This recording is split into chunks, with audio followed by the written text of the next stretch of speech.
Podcast Rural. Hoje nós estamos aqui no seu Jornal do Agronegócio recebendo o Dr. Zopetti para um bate-papo, um podcast online aqui que a gente vai realizar para que você, ouvinte e internauta, possa acompanhar então um pouco desse conteúdo que é interessante principalmente para você que é bovinocultor, seja de corte ou de leite. Porque o tema de hoje, que a gente vai prosear aqui nesse podcast rural, é nutrição e boas práticas na bovinocultura de leite e de corte. Bem-vindo aqui, Dr. Zopetti, um prazer estar gravando esse podcast aqui com o senhor. Olá, Francis, muito obrigado pelo convite. Olá, ouvinte, internauta, muito obrigado. Espero que a gente consiga ter uma boa conversa e consiga passar as informações de forma clara a todos os que estão envolvidos nesse processo de produção de leite, produção de corte e que têm interesse em implementar as boas práticas de fabricação na sua propriedade. Com certeza. Doutor, a gente trocou algumas ideias aqui antes da gente iniciar esse bate-papo e a gente gostaria então que o senhor desse uma explicação, né? Por que é importante o produtor rural se atentar a essas questões que a gente vai trazer aqui hoje, né? Como, por exemplo, o controle sanitário do rebanho de leite, né? Que fala sobre higiene, saúde do animal, também sobre a nutrição da pecuária, o bem-estar animal, que são os pontos-chave aí para que possa então haver a boa prática na bovinocultura, uma boa nutrição do rebanho. Ótimo, perfeito, Francis. A ideia, a proposta, ela não surgiu do nada. A implementação das boas práticas de produção, tanto na pecuária de leite quanto na pecuária de corte, ela tem origem em instrumentos legais emanados pelo Ministério da Agricultura. Eu posso citar aqui, por exemplo, a resolução número 77 de 2018, que versa um pouco sobre como que o produtor rural ele pode estar utilizando essas práticas para melhorar as condições de criação dos seus animais, aumentar a sua lucratividade e também melhorar as condições de trabalho de quem trabalha e esteja envolvido com esse processo produtivo. Entendi. Professor, o controle sanitário dos rebanhos, né? Vamos começar a falar agora sobre a saúde animal. O que o senhor traz aí de informações para a gente a respeito da importância de o pecuarista, então, buscar a melhoria da saúde animal? Quais são as recomendações? Bom, o manejo sanitário animal ele é fundamental para que eles, né, os animais, eles estejam em condições saudáveis, adequadas para produzir um produto animal que será destinado ao consumo humano. Esta, em suma, é a principal razão pela qual os produtores rurais devem estar atentos a todo um programa de manejo sanitário, e aí a gente não se limita a dizer programas de vacinação. Quando falamos de manejo sanitário, a gente fala da higienização da ordenha, do úbere no animal, e outros trabalhos, outros processos que devem ser desenvolvidos, implementados e mantidos para garantir a saúde do rebanho e de todo mundo que está envolvido no processo produtivo. Essa é a razão de se pensar o manejo sanitário de forma holística, de forma geral, global, e você não fazer apenas uma ação aqui, acolá, isoladamente, que no final das contas não vai surtir efeito. Aumenta os gastos e o efeito ele não vai ser visto pelo produtor rural. Bom, o pecuarista, então, para ele poder ter também menos problemas com a sanidade, no caso, por exemplo, relacionado às doenças, e é importante ele também, além de avaliar o que tem ali na região dele de incidência de doenças, também o cuidado com o manejo, que pode ser alguma doença transmissível, né, por exemplo, por uma agulha, ou os vetores, né, os transmissores. A raça também influencia nessa questão aí no primeiro momento? Sem dúvida nenhuma. Exatamente, Francis. Quando a gente pensa no sistema de criação, no sistema de produção, um dos fatores prioritários é definir qual a raça animal que vai ser utilizada. Se eu estou vivendo em um ambiente e os meus animais vão estar trabalhando, e nós vamos estar trabalhando com esses animais em um ambiente de clima temperado, existem raças bastante definidas para esse tipo de situação. Se é um clima de temperaturas mais elevadas, eu vou ter que buscar raças mais adaptadas. Por exemplo, se eu estivesse vivendo num ambiente de clima temperado, clima mais frio, eu poderia usar raças como do tipo da raça Jersey, por exemplo, ou da raça holandesa, pura, sem nenhum tipo de cruzamento? Poderia. Não há nenhum mal nisso, não há nenhum problema nisso. Entretanto, se eu já estiver num ambiente onde as condições climáticas são desfavoráveis para esse tipo de raça, alta temperatura, grande luminosidade, e o sistema de criação também não é adequado para esse tipo de raça, eu vou ter que optar por raças mais adaptadas. E aí a gente vai seguir na linha de raças cruzadas, como é o caso do girolando, que consegue suportar melhor as condições mais adversas no tocante à produção leiteira. Produção de corte muda um pouquinho. A gente precisa rever os tipos de raça quando nós estamos falando na produção de corte. O Nelore hoje é uma unanimidade no Brasil quando se trata de climas adversos. Em relação a animais de climas mais temperados, apesar de o Angus evoluiu bastante na adaptabilidade às condições climáticas, ele ainda é considerado um animal de clima temperado e ele se dá melhor nesse tipo de ambiente. Entendi. No caso das doenças, quais são as principais doenças que afligem os gados, tanto de leite quanto de corte?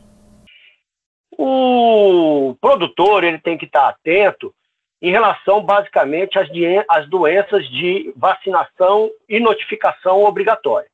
Hoje, a aftosa, a brucelose, dependendo da idade, são as principais, em algumas regiões, a aplicação da vacina da raiva.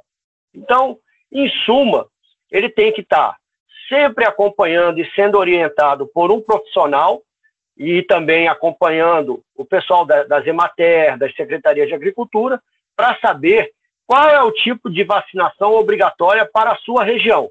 Então, eu ressalto aqui de importância que nós temos aftosa, brucelose e, dependendo da região, a vacina contra a raiva. Entendi. Bom, o tamanho do rebanho, para a questão da sanidade, como que isso interfere, doutor? O rebanho, ele, em função do tamanho, ele tem que ser olhado de uma forma bastante criteriosa. Animais que são estabulados e que ficam boa parte do seu tempo estabulados, eles têm mais possibilidades de se desenvolver determinados tipos de doenças. E então há necessidade de procedimentos, protocolos, para que esses animais não venham desenvolver nenhum tipo de doença em função desse sistema de criação estabulado. E já animais que são criados no sistema semi-extensível, fica uma parte estabulada, outra parte vai a campo, você vai encontrar determinadas situações como a presença de ectoparasitas, carrapatos, são condições que vão gerar diferentes formas de trabalhar em função do tipo de sistema de criação que está sendo adotado pelo produtor. Entendi. Seja estabulado ou semi-intensivo, no caso, é preciso então que o produtor rural, dentro de cada um dos sistemas, também possa fazer uma organização do rebanho? A escrituração zootécnica ela é fundamental. Infelizmente, nós não temos o hábito de fazer registros. É muito comum você chegar numa propriedade e encontrar um produtor e falar assim, aquela ali é a vaca filha da fulana, que é filha do touro tal. Então, é muito comum você encontrar esse tipo de situação. Isso não é a melhor condição para um sistema de criação.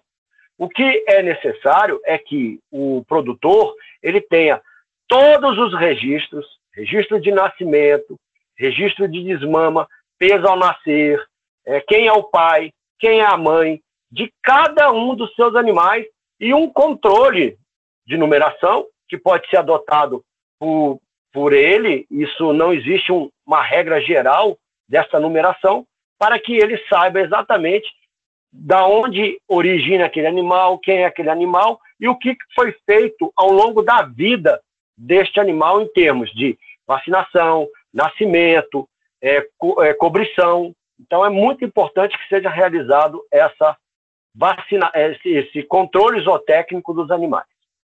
Tá, o senhor está falando aí da questão da vacinação, o senhor falou anteriormente também, mas é bom também, além dessa anotação toda, o pecuarista ter, por exemplo, um programa para prevenir qualquer tipo de doença ou outros tipos de problemas que possa ter com seu rebanho na questão da sanidade? A prevenção, ela não se dá exclusivamente em relação ao programa de vacinação. Ele é obrigatório, é necessário que o produtor esteja atento quais são as vacinas obrigatórias na região, mas também é necessário na higienização das instalações e na manutenção da saúde dos animais no próprio animal. Quando ele se apresenta com algum problema de carrapato ou algum outro tipo de problema que possa causar problemas à sua saúde. Então é necessário que ele fique atento nesse aspecto para que a saúde do animal seja mantida no seu todo. Aquela famosa frase, o olho do dono é que engorda o boi. Esse olho do dono também, né, e é claro, de quem está ali cuidando dos animais no dia a dia, observar um comportamento diferente, negativo desse gado também é importante. Isso pode ser sinal de algum problema, né? Exatamente, Francis. Isso mesmo, muito bom. O animal que fica afastado, cabisbaixo, com um comportamento diferente do comportamento normal, tristonho, esse animal ele tem que ser observado muito de perto. Provavelmente ele deve estar com alguma patologia e ela tem que ser identificada, seja através de sinais clínicos, ou seja, observando o animal, ou através de exames laboratoriais, que as amostras devem ser encaminhadas para um laboratório de confiança do produtor. Bacana. É muito importante isso aí, como o senhor falou, porque é um animal que tem um custo muito alto para o produtor. Ele tem um valor e o custo de vida desse animal é muito alto. Se ele não tomar esses cuidados, ele pode ter um prejuízo muito grande. Isso não só de uma cabeça, porque dependendo do que for, pode passar para os outros animais do rebanho. Então, cada vez maior pode ficar então esse prejuízo que o produtor pode ter. Exatamente, o produtor ele tem que olhar para o seu animal como sendo a sua grande riqueza. A gente sabe que também uma grande riqueza do produtor são as pessoas que estão envolvidas no processo produtivo. A capacitação, o treinamento, pessoas capacitadas, treinadas, preparadas para lidar com os animais, são uma grande riqueza. Mas os animais estão lá na ponta, né, produzindo o seu produto destinado ao consumo humano. E são animais, por muitas vezes, de alto valor zootécnico. Você imagina uma vaca leiteira que esteja produzindo algo em torno de 40 quilos de leite por dia, ela ser acometida de uma mastite. Olha o prejuízo que vai causar para o produtor, caso ele não faça os seus controles, faça a higienização, e aí eu me refiro a quem trabalha diretamente com o animal, não esteja treinado para fazer a higienização do úbere, para fazer a aplicação de iodo ao final da ordenha, a limpeza adequada da ordenhadeira.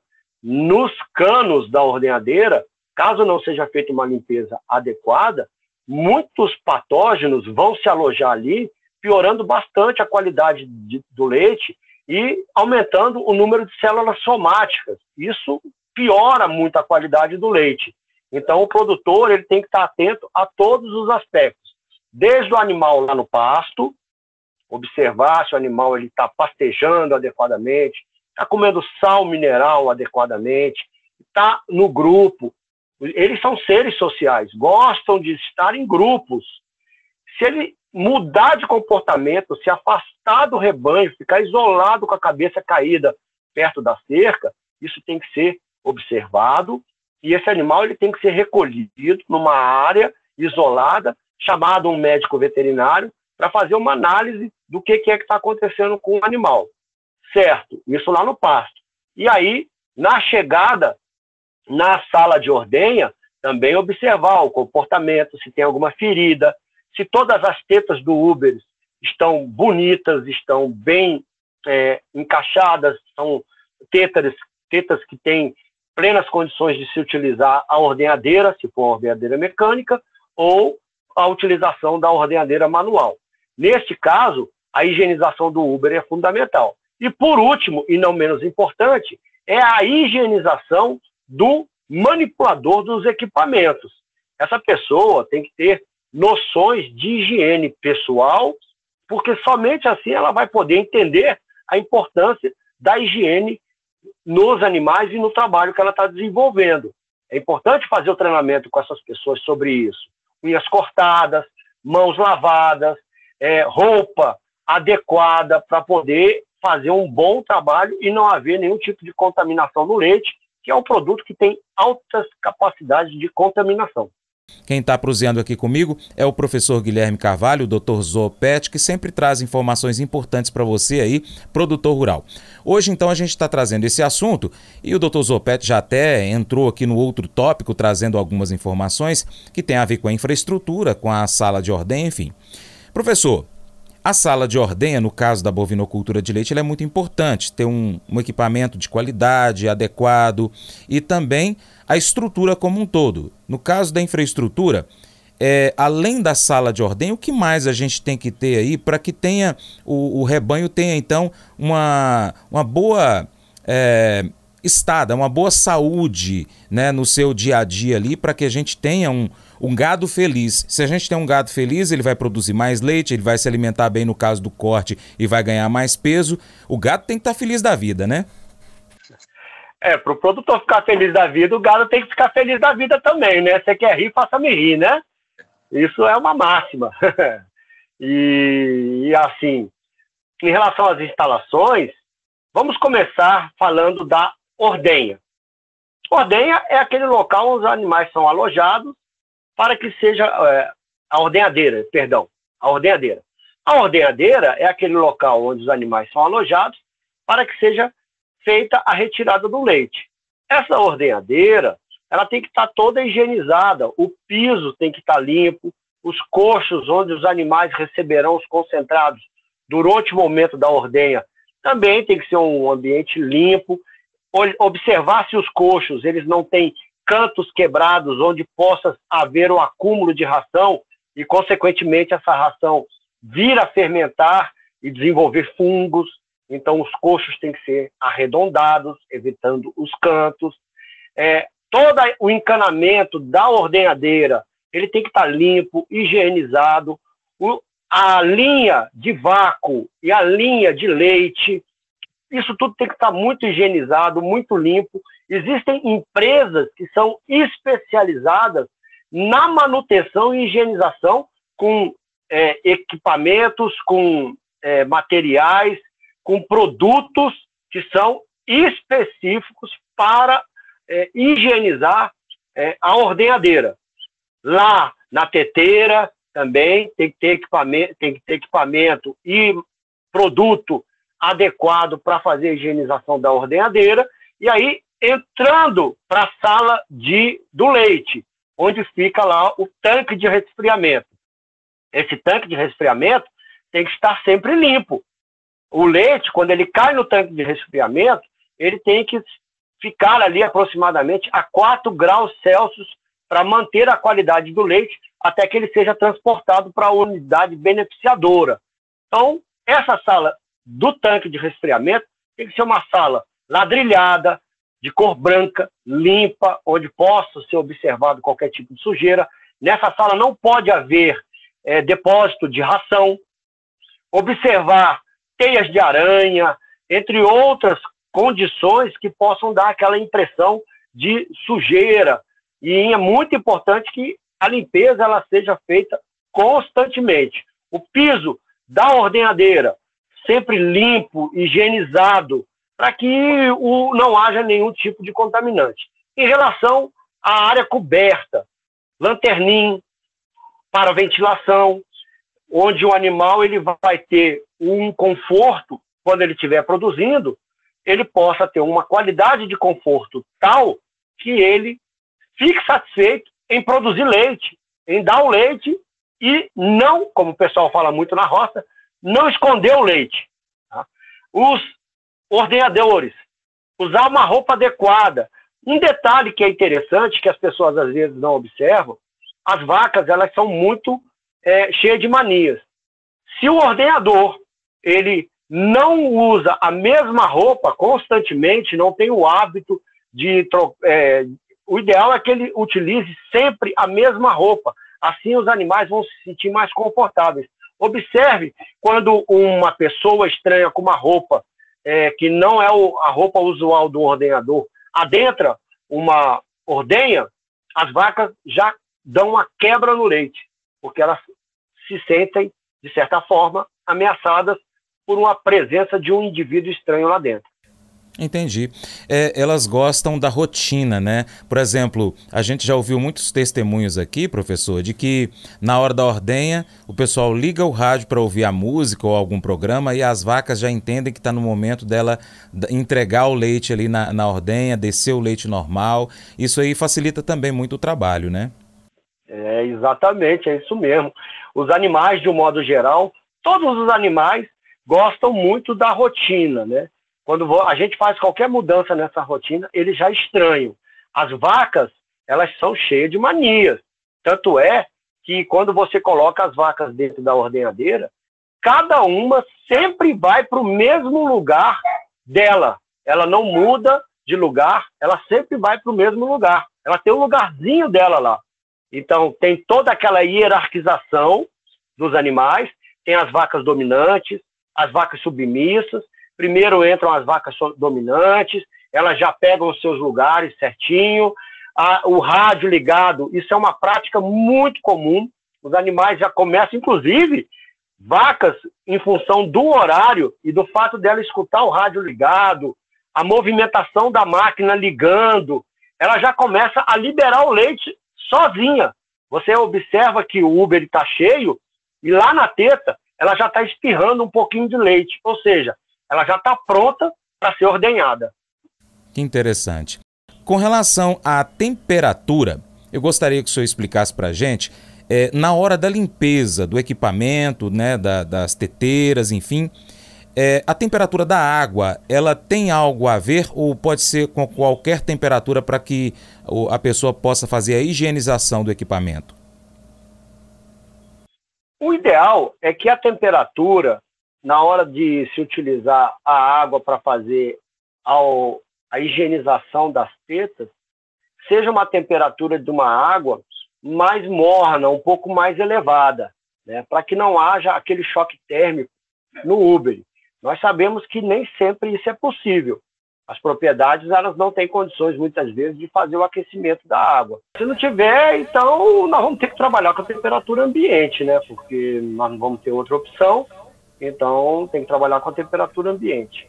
Ainda dentro da questão da temperatura, qual que é a temperatura ideal? O senhor falou que o tanque de resfriamento na propriedade rural precisa estar em 4 graus, né? Mas aí, a gente tem a coleta do leite da vaca, é adicionado então ao tanque, e depois esse leite vai ser coletado pelo laticínio e levado até a sua fábrica para fazer a industrialização. Como que é essa questão da temperatura?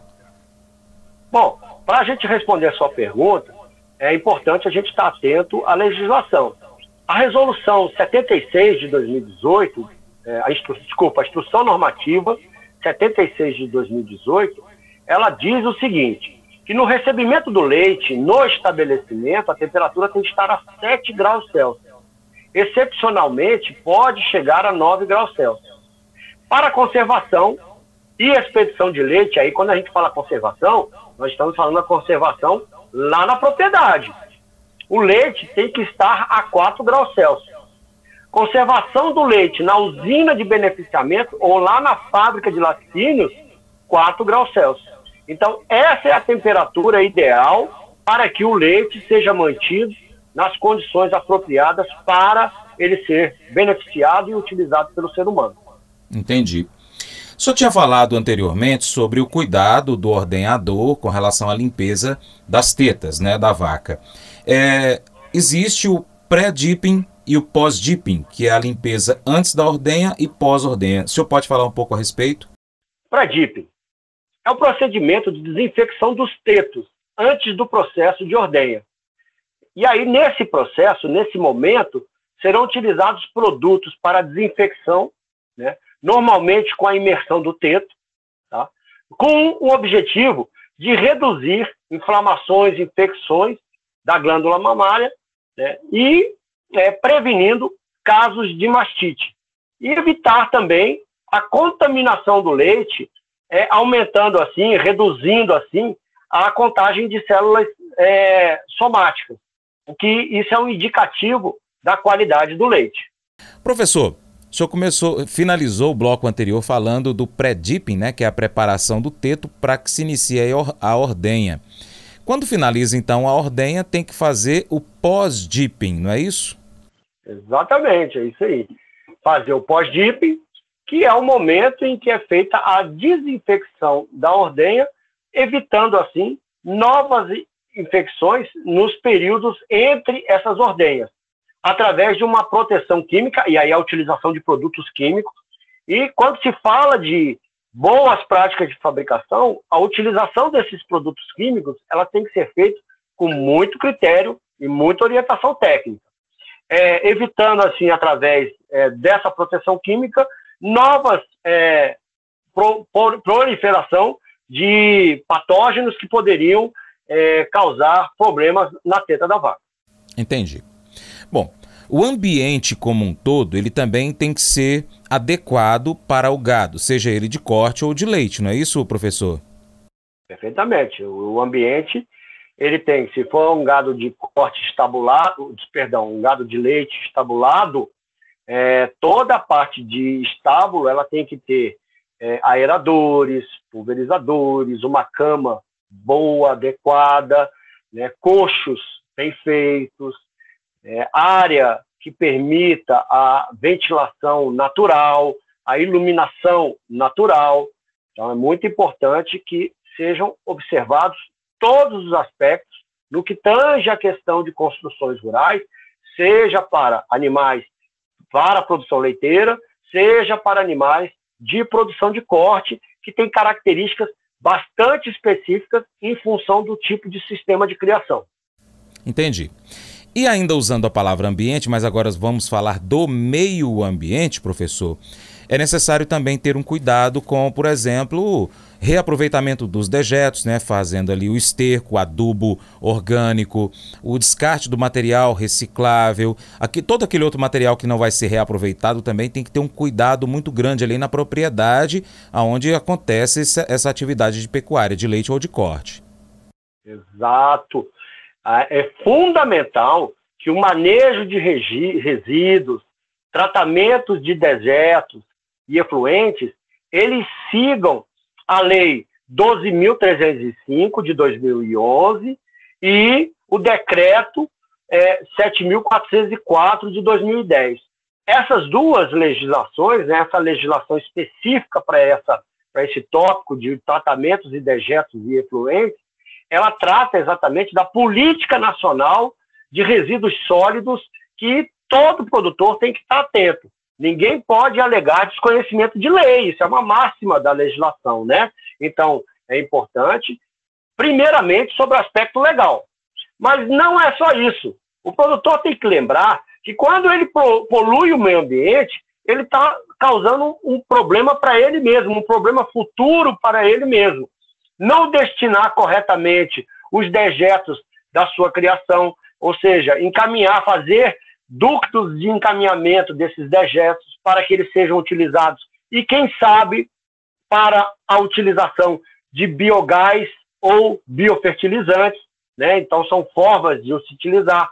A forma correta do descarte do leite, a forma correta do descarte de animais mortos, a forma correta também do descarte de outros produtos que tem uma legislação bastante rígida com relação a isso. Principalmente produtos controlados, agronomicamente controlados. Entendi. Também dentro dessa questão ambiental, professor, a utilização dos recursos, né, da energia elétrica, da água, dos insumos também tem que ser consciente, tanto pela questão do bolso, né, do próprio produtor, que se ele desperdiçar algum desses itens, ele está desperdiçando dinheiro, quanto também prejudicando o meio ambiente, né? Exato. Vamos começar pela água. A água é vida. Sem a água, você não consegue produzir nada. Uma vaca, ela precisa consumir água para ela produzir leite. Do contrário, ela não vai produzir leite. Tá? E num sistema de ordenha, seja ele manual, seja ele mecânico, há uma grande quantidade de utilização de água para a higienização dos equipamentos, das instalações. Então, definir critérios, montar sistemas de reuso da água é fundamental para que ele, o produtor rural, ele não incorra na poluição da sua própria propriedade e que economize. Vai tocar no bolso, na parte mais sensível, para ele economizar, reuso, sistemas de reutilização da água. E no que tange a energia, hoje, cada vez mais, existem alternativas bastante interessantes que estão se colocando para o produtor. O caso da energia solar, a energia eólica, são algumas formas dele minimizar o impacto e o gasto que ele tem com a energia que é disponibilizada através das empresas de energia elétrica que estão em cada uma das suas respectivas regiões. Entendi. E a questão dos insumos também nem se fala, né? Se o produtor rural consegue ter um manejo correto, né, no seu dia a dia, ele consegue não ter gastos extras, por exemplo, com alguma medicação para tratar algo que foi por falta de um bom manejo também, né? Vamos usar talvez seja o exemplo mais básico e que todo mundo entende. Todo mundo sabe que quando você utiliza um determinado tipo de carrapaticida, e aí a gente está falando de um insumo, esse carrapaticida, ele tem que sofrer a cada ciclo alterações do seu princípio ativo. Por quê? Porque senão os carrapatos, eles desenvolvem resistência àquele princípio ativo. Então é muito importante essa consciência do produtor. Produtos de desinfecção de ambiente, também atento à alternância dos princípios ativos desses produtos. E claro, tão importante quanto é também a utilização racional, de forma que não seja utilizada de forma exagerada, para que também esses animais, os patógenos, eles venham a desenvolver resistência aos produtos utilizados. E diante de tudo que o senhor já falou aí, a equipe de trabalho, de apoio, como o zootecnista, o médico veterinário, o agrônomo, toda essa equipe aí, os técnicos agrícolas e agropecuários também, podem auxiliar o produtor rural sempre. E, na verdade, o produtor rural precisa sempre estar buscando essas informações, né? Exato. A produção animal, ela é uma área em que todo mundo pode atuar. Qualquer pessoa, um leigo, pode atuar na produção animal. Mas será que o leigo ele está pronto e preparado para fazer todos os procedimentos corretamente sozinho, sem uma orientação técnica? A gente sabe que não. É muito importante ter um veterinário, um zootecnista, um agrônomo e, quem sabe, havendo possibilidade, se ele puder contratar um técnico em agropecuária para ser aquele sargentão, aquele testa de ferro lá dentro da propriedade, para que todos esses processos sejam feitos de forma coordenada e adequada, sem desperdício e de tal forma que ela seja eficaz. Entendi. Professor, ainda dentro dessa questão aí, a gente vai puxando o gancho de um para o outro, né? O senhor falou aí se a pessoa pode ter, então, uma pessoa capacitada, um técnico agropecuário. Mas se ele não tiver, ele pode pegar alguém da família, mandar para um curso técnico para poder fazer, né? Ou seja, na verdade, todos ali da propriedade que não tem essa capacitação, então esse leigo que começou na atividade, ele pode se capacitando durante ali a sua atividade também, com o apoio de todas essas pessoas. aqueles outros que estão ali trabalhando com ele, né? Ele precisa tomar um cuidado com relação à segurança, com relação a legislações também relacionadas ali àquela contratação de serviço, de mão de obra, o treinamento, como a gente acabou de falar, tudo isso é importante e tem um peso muito grande. Não pela questão de que o produtor rural precisa investir nisso, mas se ele não investir, o peso do prejuízo é muito grande, né, professor? Essa consciência, ela tem que ser cada vez mais abraçada pelos produtores rurais, de que ele não é uma ilha, ele precisa de pessoas que possam dar todo o suporte para ele. Podemos trabalhar com a nossa família, lógico, e devemos. A agricultura familiar é uma realidade nacional. E, para isso, existem várias instituições que podem fazer capacitação no campo, no próprio campo. É muito tranquilo de você encontrar uma instituição hoje que faz treinamento, cursos, e assim você melhora as condições de trabalho, a capacitação dessa pessoa, seu parente, uma pessoa contratada, seja qual for, para que ela possa fazer aqueles trabalhos da rotina da fazenda. Entendi.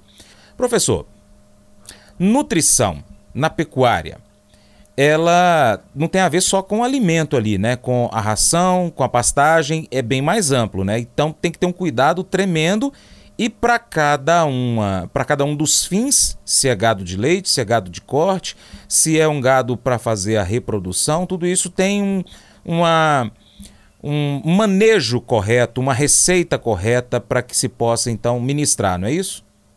Perfeitamente. A gente costuma dizer que nutriente é diferente de alimento. São duas coisas diferentes. A gente sabe que o nutriente está dentro do alimento. Mas será que quando você junta os alimentos, você está dando a quantidade correta de nutriente que o animal precisa? Então, todas as vezes que a gente pensa em formular uma dieta para um animal, a gente tem que primeiramente pensar na espécie. E no caso aqui do nosso podcast, nós estamos falando de bovinos. Bom, definida a espécie, nós vamos falar sobre o objetivo da raça. É corte, é leite. Muda completamente a formulação de dieta quando você está trabalhando com uma vaca leiteira, que tem uma alta exigência de cálcio, de fósforo, de nutrientes que estão dentro do alimento. Então tem que fazer esse ajuste durante a formulação da dieta. E da raça, vamos para as categorias animais. Se a gente tem o touro, a vaca adulta, já na terceira ou na quarta aparição, temos a novilha de primeira cria, entre aspas, a novilha que ainda não pariu, temos o bezerro. Cada uma dessas categorias tem uma exigência nutricional específica. Se a gente fosse parar para pensar, o bezerro e a bezerra, eles precisam de nutrientes para a sua manutenção e para o seu crescimento. A novilha, que não pariu e que não está gestante, para a manutenção e para o crescimento. A novilha de primeira cria, vamos lá, manutenção, crescimento, ela já pariu, está dando leite, produção, né? E ela também está reproduziu. Ela precisa para 4 itens da sua sobrevivência e manutenção. A vaca adulta, ela não cresce mais. Então ela não precisa do crescimento. Ela precisa da manutenção, da produção e da reprodução. E o touro adulto, manutenção e reprodução. Só aqui nesse exemplo a gente consegue perceber que a novilha de primeira cria, que está em crescimento, é a categoria animal com a maior exigência de nutrientes no que tange à alimentação. Entendi. Além dessa questão aí também, a água, um suplemento e a forma como isso tudo fica armazenado também influencia positivamente ou negativamente nesse gado que a gente tem aí? A água ela entra em todos os processos fisiológicos dos animais, lubrificando articulações, produzindo células importantes, como as células reprodutivas. Sem água não acontece nada. Ela é o nutriente número 1. O mais importante nutriente é a água.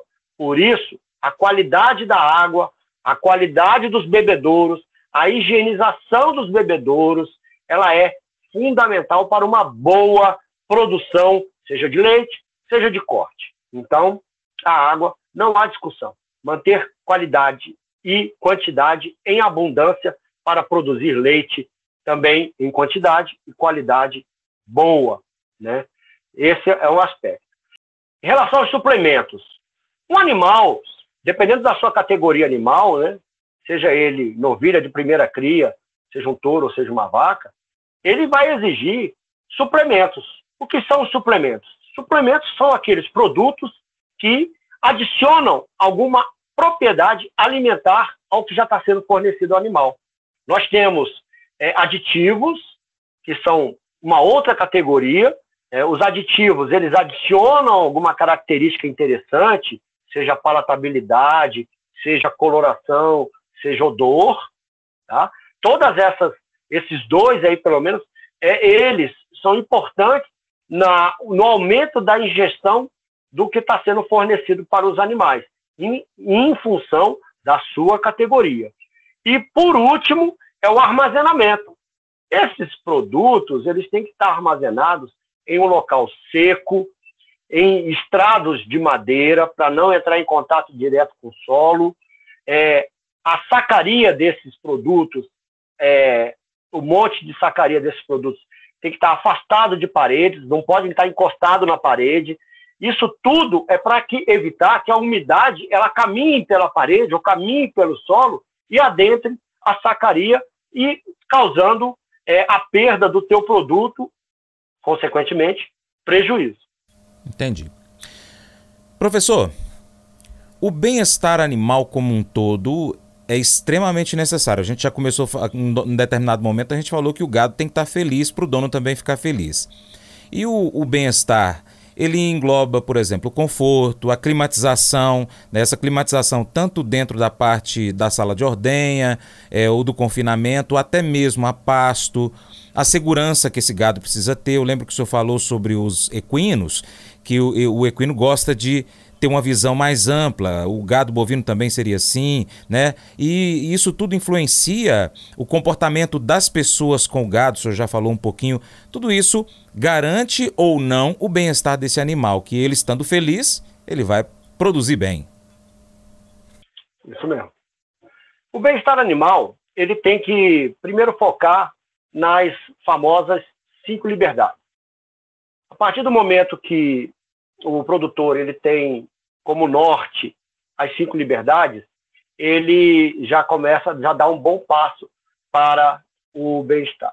Essas liberdades são as liberdades de ausência de fome, ausência de medo, a possibilidade dele externar os seus comportamentos naturais. Então, essas 5 liberdades que já foram definidas e comprovadas cientificamente de que elas são importantes para esses animais, isso tem que ser o norte do produtor rural. A partir daí, ele vai começar a mover ações no sentido de dar toda essa ambiência, e aí quando eu falo de ambiência, eu não digo apenas estrutura física, ambiência como um todo, para que o animal ele se sinta confortável e possa externar todo o seu potencial produtivo. Somente assim, o gado, como você falou, o gado vai ficar feliz e o produtor vai ficar feliz. Entendi. Bom, com relação à climatização, o senhor já falou em um momento aí que o gado, de acordo com a região, tem raças que são adequadas ou não, ou até um cruzamento seria o ideal.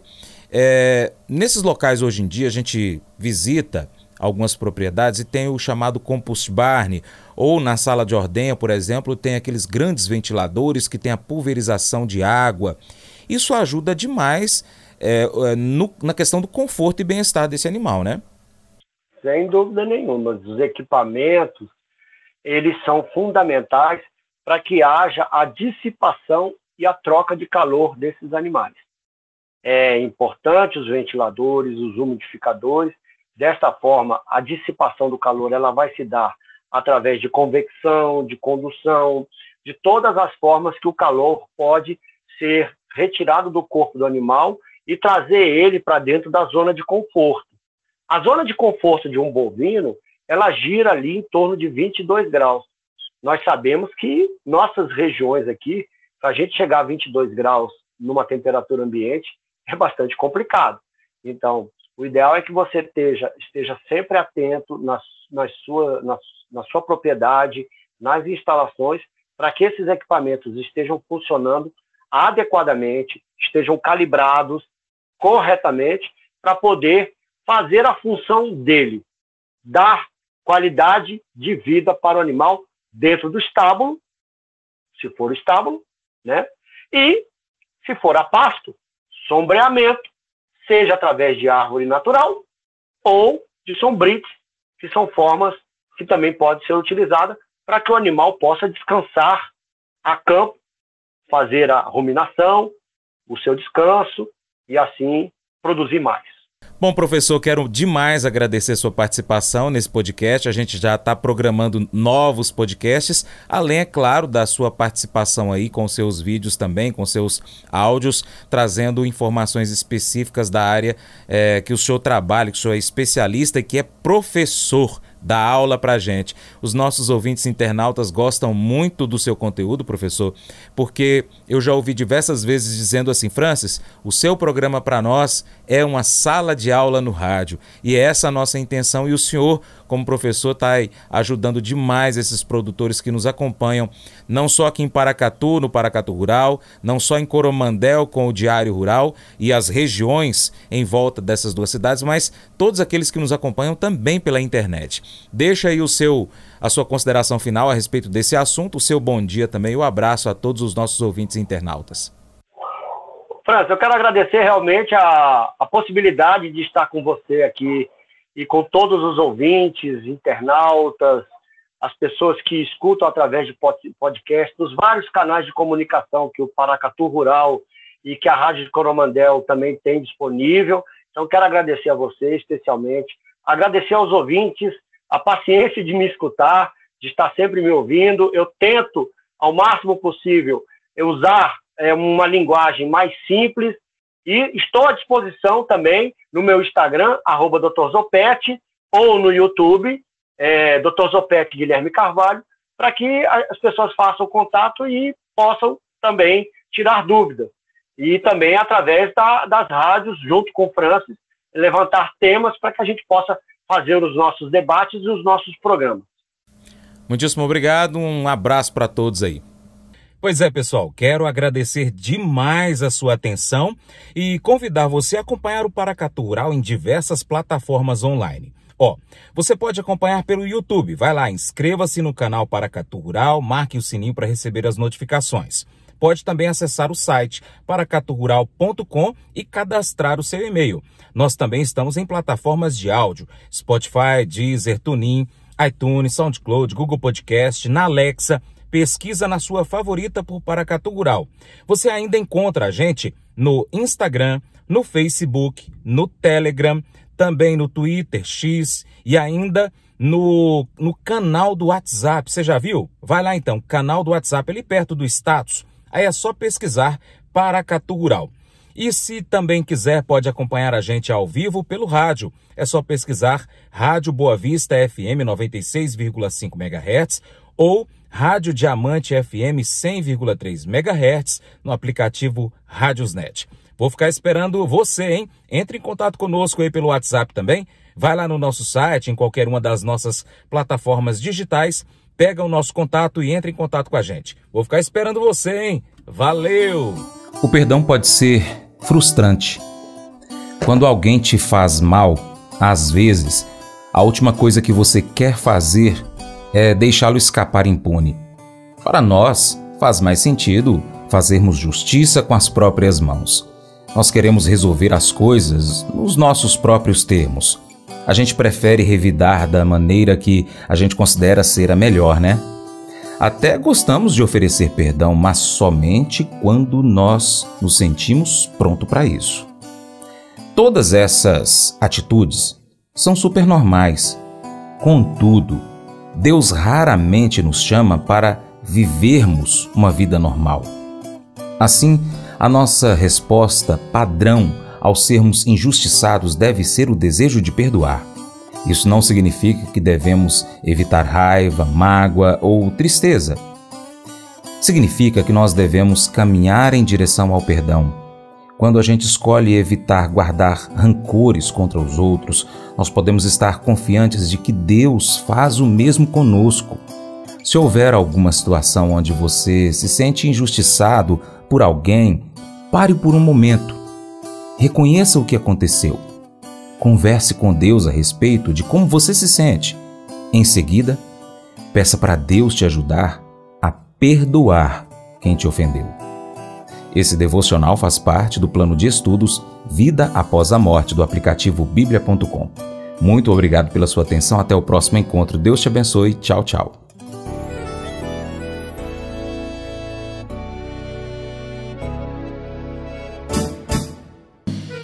Acordo de manhã para prosear no mundo do campo, as notícias escutar. Vem com a gente em toda a região com o seu programa Paracatu Rural. Tem notícias, informação e o mais importante, sua participação. Programa Paracatu Rural. Programa Paracatu Rural.